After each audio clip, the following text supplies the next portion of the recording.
Begin with fresh, cold milk. Fill the milk jug to just below the spout position. Position the steam tip over the drip tray and turn the dial to steam. This will purge out any water that's condensed. Wait until the steam is at full strength, then turn the dial to standby to pause. Now, within 8 seconds, insert the steam wand into the jug about 1 to 2 centimeters below the surface of the milk.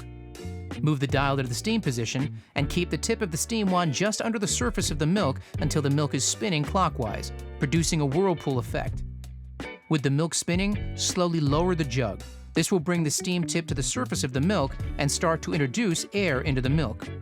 You may have to gently break the surface of the milk with the tip to get the milk spinning fast enough.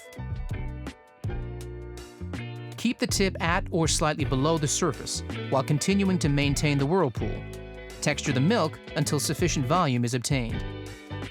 The milk is at the correct temperature, 60 to 65 degrees Celsius, when the jug is hot to touch.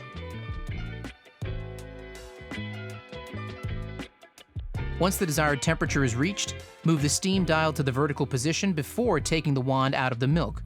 Set the jug to one side, wipe the wand and tip with a damp cloth.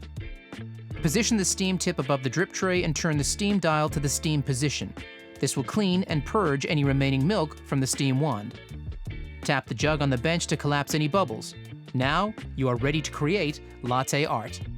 Remember, different brands and types of milk and milk alternatives will texture differently.